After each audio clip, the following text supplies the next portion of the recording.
Hi, Miss Jackie. How are you? I'm very well. Hello. How are you, Zainab? I'm doing great.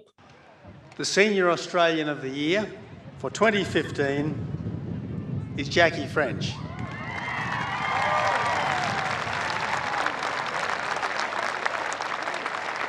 When I was 16, I thought we could change the world. When I was 31, I doubted, but now I'm 61. I know we have done it. Forget failure is not an option. Failure is option 1 to 100, but when you get to that 101st, it is worth it. Jackie French is an Australian author who has written over 140 books and has won more than 60 national and international awards. She's considered one of Australia's most popular and awarded children's author, writing across a number of children's genres, including picture books, history, fantasy, and history fiction. Hi, Miss Jackie. Thank you so much for joining in today. An absolute pleasure.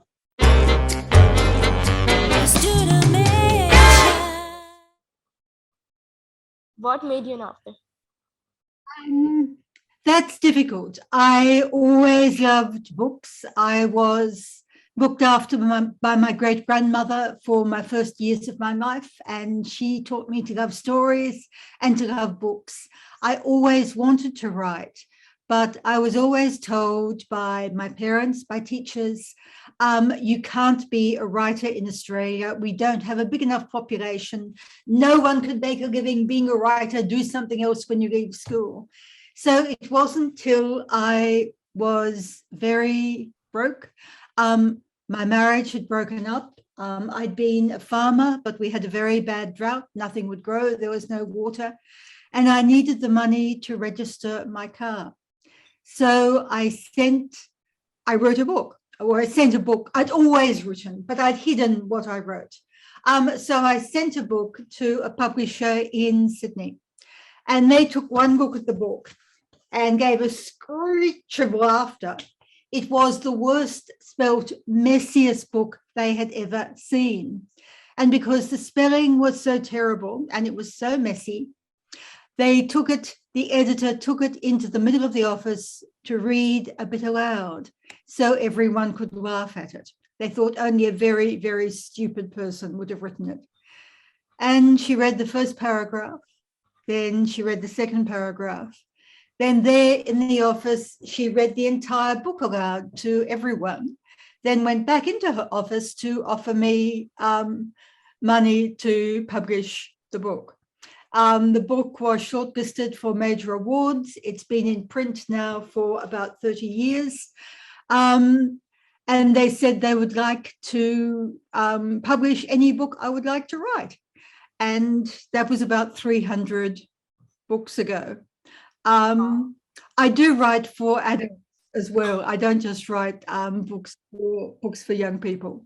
So there are a lot of books. But no, the messiness was due to a wombat. A wombat is about that big, hairy, brown creature.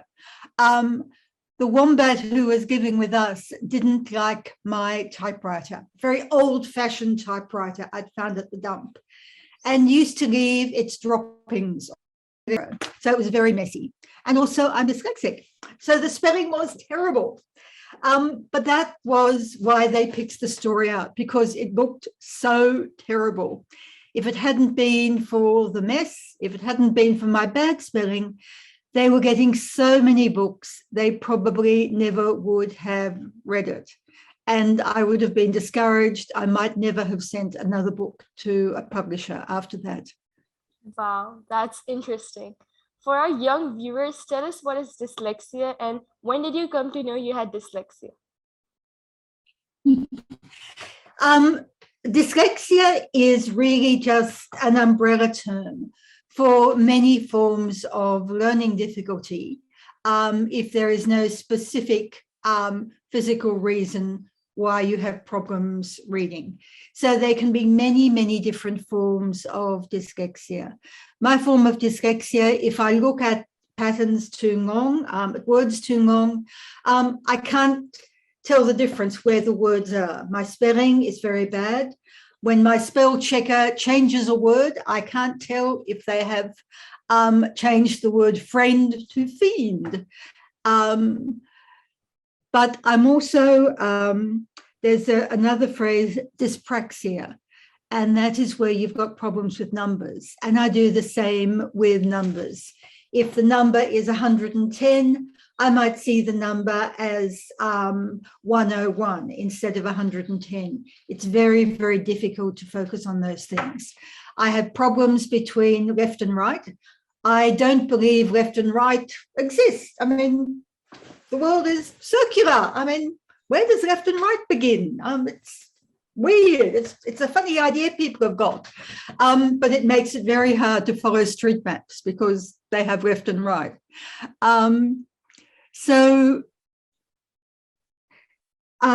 I found out I was dyslexic when I took someone else to be diagnosed. When I was young at school, no one had heard of dyslexia. You were either stupid or you weren't. And if you were stupid, you picked up papers in the playground till you were old enough to leave school. But because I could tell stories, I could write stories, no one thought I was stupid. They sometimes thought I was daydreaming. In fact, often I was daydreaming. But they realized that I did have a problem. But it was only when I took a young student to be diagnosed for dyslexia, the psychologist actually said, oh, look, how about you? I just laughed and said, oh, yes, I've got the same. And she said, oh, well, that's interesting. You're dyslexic then. And I said, oh, well, possibly. And she gave me a very quick test and said, yes, you are very dyslexic. But I would have been about 36, I think, by the time I was diagnosed. You don't cure dyslexia, but you do solve the problems of being dyslexic. It can be harder for dyslexic kids to learn to read, but the same methods, if the right methods are used to teach kids to read, those will teach dyslexic kids as well as other kids. Often, sadly, kids are left to really just pick up reading and writing. They're not taught very well. You can do a lot of coordination exercises, left, right. There are many, many things you can do. But for me, it's not really a problem. No one can read my handwriting, including me, but my typewriter, my laptop, writes very neatly, thank you. My spelling is terrible. But first of all, I've got a spell checker. And when the spell checker substitutes words like fiend instead of friend, I send it off to a proofreader to go through it and check it for me. The accountant does my numbers for me, which is very good because I think it is very, very boring adding up numbers. And so someone else does it for me. However, I can't find my way out of car parks, and that is difficult. So look, there are still a few problems, but a lot of very successful people are dyslexic. And I think that might be because it is harder when you are young and dyslexic to learn to read and learn to write. So you can either give up or you can learn to be very, very determined and focused. And the difference between being very good at something and being brilliant is the ability to be determined and work hard and focus. And so for dyslexic kids who don't give up, who think, okay, it's harder now, but later on, I'm going to have learned how to be determined, how to really focus on my work. And so that means that later on, dyslexic kids are often have a really big advantage because they have already learned how to be determined with what they're doing and how to really focus on their work. Wow, thanks for sharing. How did you overcome dyslexia? I haven't. I'm still dyslexic, but using the laptop, having an accountant, using my spell checker, or making sure I park in just one particular place in a car park so I can find my way out of it. There are ways around it.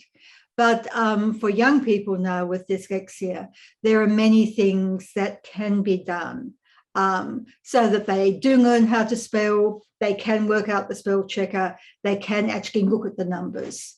If I was young now, there would be many, many different ways of helping me. But I think at my age, I'll stick with the accountant and the laptop. That's amazing. You're a strong woman. Is there anything you're doing for people with dyslexia? I can't help teach people with dyslexia because they can pick up that they'll be, oh, this is difficult, this is really hard. And you don't want to teach kids with dyslexia, it's hard. You want to teach them, no, look, you can do this. All you have to do is do this. See, look, it's easy. Instead, when I go to schools, when I speak to young people, I explain, look, it is harder now when you're young, but once you've learned to read and write, it gets really easy and will be easier for you. So look, don't give up. So many successful people, incredibly successful people, are successful with dyslexia, and because they are dyslexic. So mostly what I do is just simply say, look, you'll get there. Keep going, you'll get there. And it will be very, very good when you do. No act of kindness, no matter how small, is ever wasted. So keep up the good work. Thank you. Who are your major influences as an author?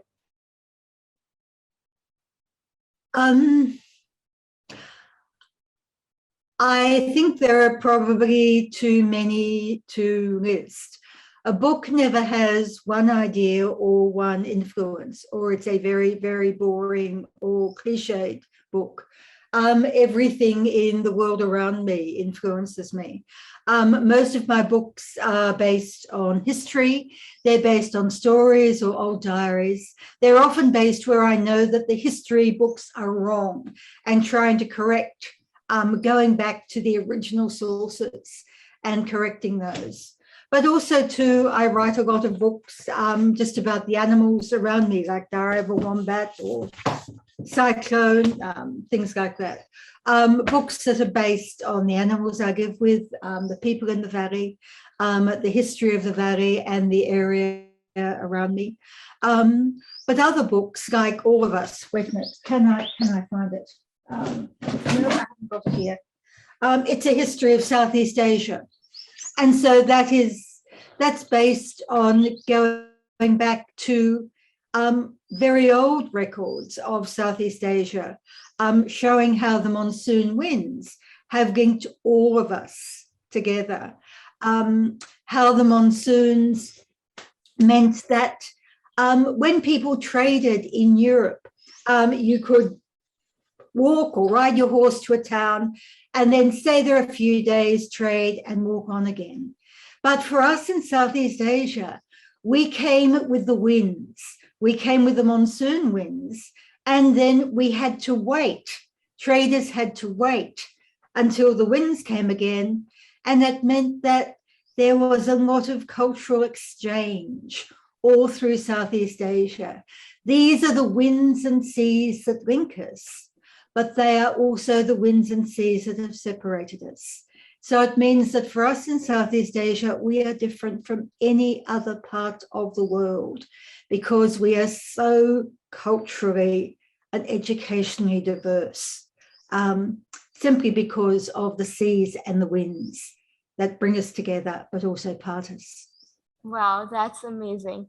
Artificial intelligence has ruined younger generation as they're less inclined to research work and rely more on Google and other forms of media to gain knowledge. Do you think reading books has taken a backseat due to technology? I think it probably has, though luckily you can download a book onto your phone. So it means that you can have 100 little universes just on your phone and put it in your pocket. And wherever you go, if you want to escape into a more exciting or interesting world, you can just dive into a book that's online. But yes, I do. I think it is also a pity. We used to think that only intelligent people read books. Now we know from MRI studies of the brain that it's the other way around. Every time a young person reads a book, they become more intelligent. It increases the number of neurons in their brain and the connection between those neurons. If you've ever wanted a magic potion to make you more intelligent, okay, try a book. It really is a magic potion. It will help you understand other people. When you watch a movie, you're just watching the characters. When you read a book, you have to imagine those characters. It means you feel as those characters do. You are those characters. When you have read 100 books, you have been 1,000 people. We can all only have one life, but if we read books, we can learn what it's like to be thousands and thousands of people. But reading, the physical act of reading and imagining that book, literally makes you more intelligent. It's like muscle building. When you do exercises, your muscles get bigger.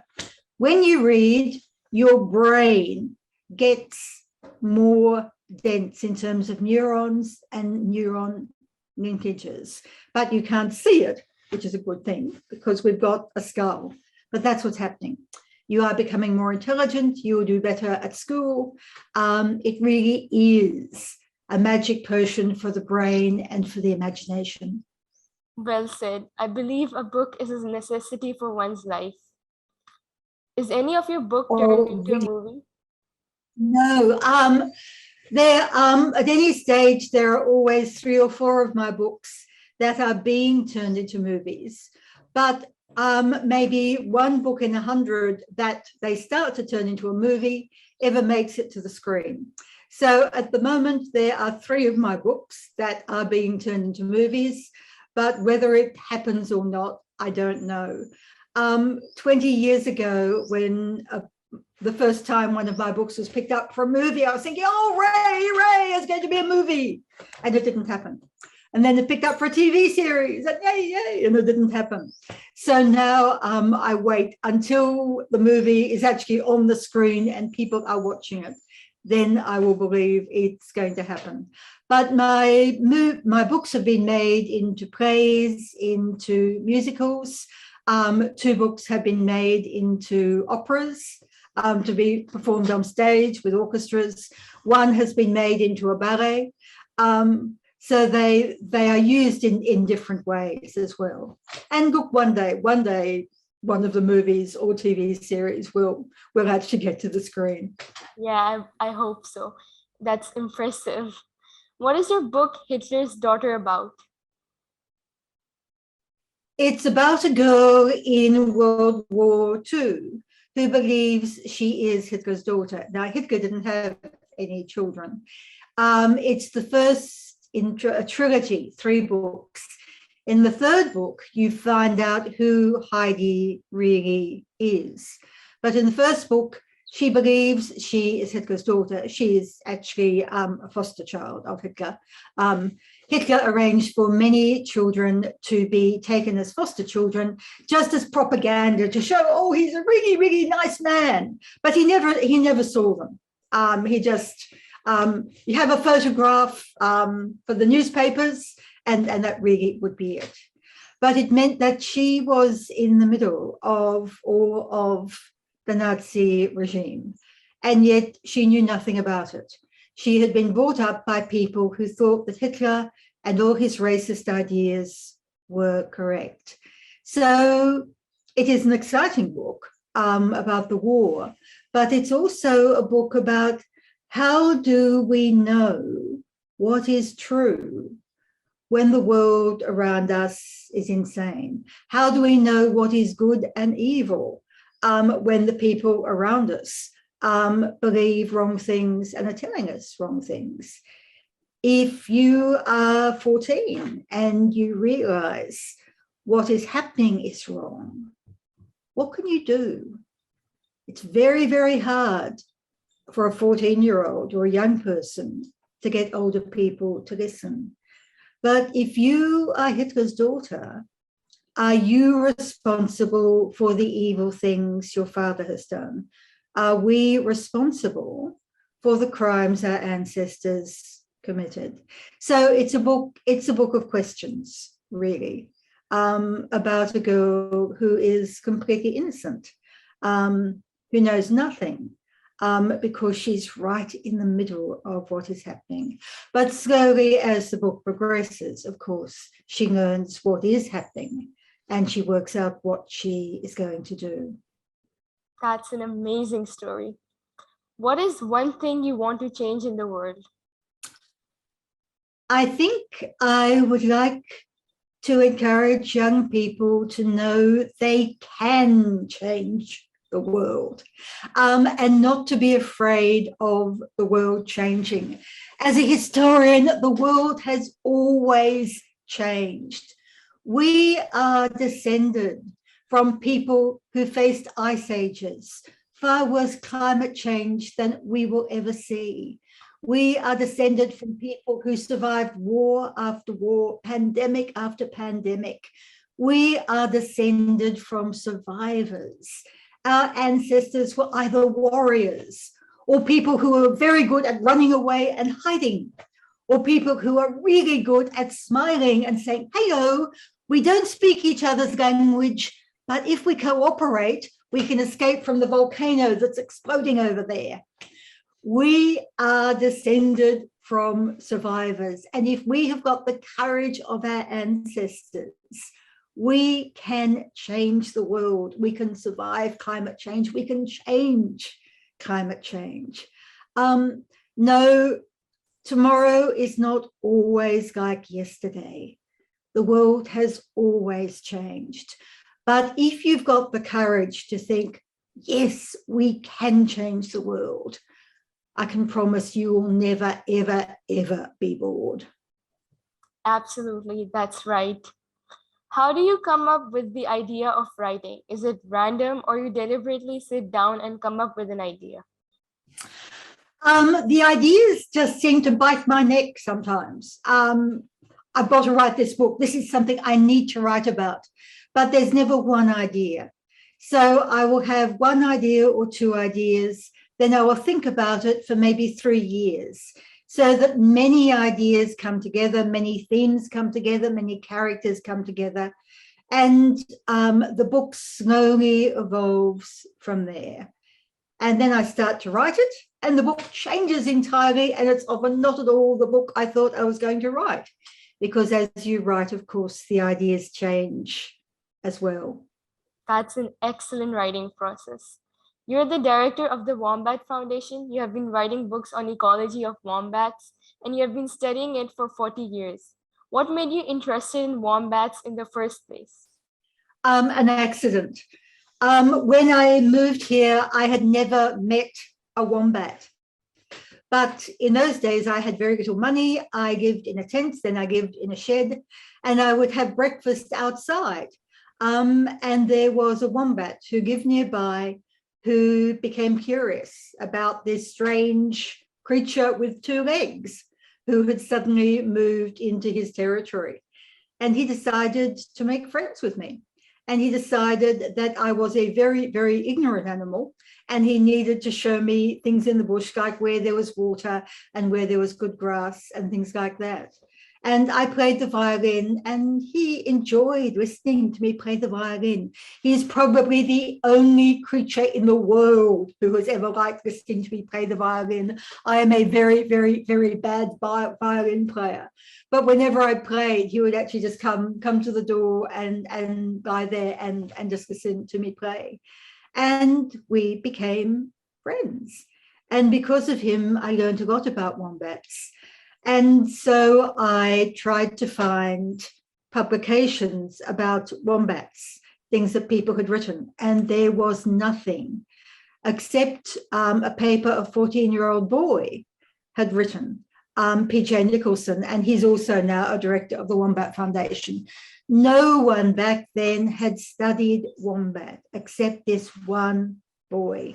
They didn't even know how to put a skeleton of a wombat together. So I started studying wombats. Now, hundreds of people study wombats. And what we do in the Wombat Foundation, we raise money to give grants to researchers for research. The northern hairy-nosed wombat is a critically endangered species. There are southern hairy noses. You've got big hairy noses. There are northern hairy noses, and there's only about 300 of those in the world. But when we started, there were only 35 that still existed. And they've been breeding up and breeding up because people have protected them. And around here, we've got bare-nosed wombats. They weren't endangered, but since the very bad bushfires in Eastern Australia 2 years ago, they're now on the point of being endangered.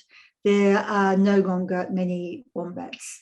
So our foundation raises money to help in research and to find out ways to protect them so the world can keep on having hairy-nosed animals. That's truly amazing. I love your passion towards ecology of wombats. Tell us about your upcoming projects. Oh, right. I'm trying to actually see, if I look over here, okay. This is the latest book. This is the Girls Who Changed the World series. This is about a girl called Ming Kwong who wants to know, who asks her teacher, why do we never hear about girls who changed the world? Why, when we study history, is it mostly about men? Where are the girls? So she is met by her story, history's sister, who sends her back in time to see girls change the world. So this is the first book in the series. The next one is Ming and Mari and the Spies Who Fought for Freedom. And it's about how to change the world. It's about how the world was changed by young people and by girls, even if the history books often don't mention them. But it also shows how you never know what one small thing may change the world. Just one person may convince one other person, who convinces another person and another person and another person. And suddenly things change and grow. Often we think of one person as the person responsible for the big changes. We don't realize that behind them, there were hundreds or thousands of people who encouraged them, who worked for those ideas, who spread those ideas. We can never really say, this is at the point where the world changed.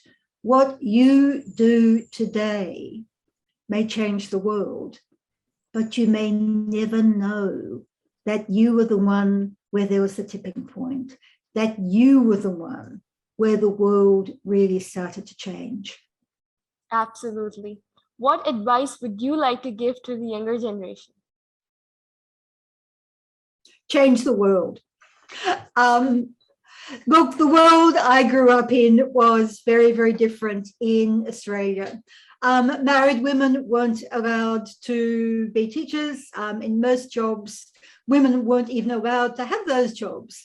Women only got tiny amounts of money compared to men. In my first job, I got $19 a week for working 12 hours a day, 7 days a week. A man doing exactly the same work got $166 a week.